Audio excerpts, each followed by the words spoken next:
I don't think people understand the significance that comes out of OCP and how it has an impact on, let's talk about it. There's 5 companies, let's say 10. Everyone's chasing 10 companies in this industry. Right. And they represent 80+% of our entire industry spend. Could we agree either on what they're building organically for themselves or what they're into a wholesale operator for, right? Yeah.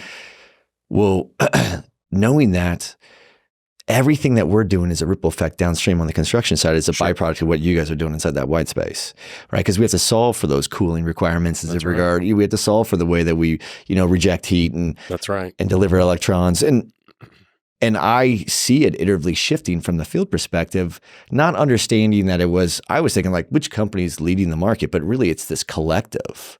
The OCP is what's leading that market and defining what is going to be the industry indicative standards for what you want to adopt as the latest and greatest innovation really comes out of this incubator, correct? Yeah, it's open innovation for all, right? So it's not just for Meta and Google. We want those ideas to go all the way through enterprise, edge deployments, on-prem, whatever it is, it's available.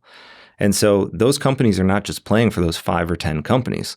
They're playing for like, this is the best way to do this, right. Be it in networking, be it in liquid cooling, whatever it is. And that becomes a standard kind of like, oh, this is what everybody's doing, so we're going to do it too. Like arbitrarily, if one of those members of family of AWS says, yeah, this is what we write, that was one of their questions. That was the genesis of it. And then everyone else took it away too. I mean, they would all be able to benefit from that, right? Right.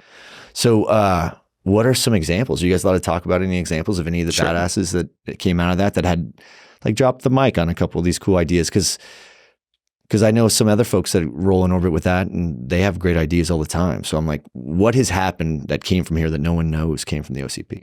We started with, the rack. So the biggest impact or the biggest departure from traditional hardware was from the 19-inch rack to the 21-inch rack and doing centralized power supplies instead of individual power supplies on every piece of server, every sled that went in. So you say centralized, you mean like a power strip that runs like a little rack-mounted PDU type? Right. So typically, if you're familiar with a rack, you have your PDU on the side, right? That has a bunch of cords that plugs into each of those servers. Mm-hmm.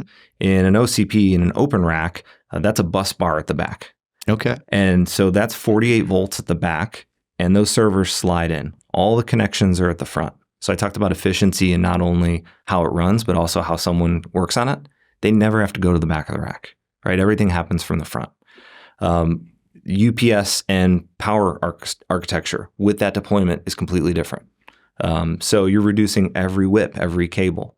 And from there, it's grown into a bunch of different things. I'd say last Global Summit, at our big event in October, the biggest announcement was liquid at the rack.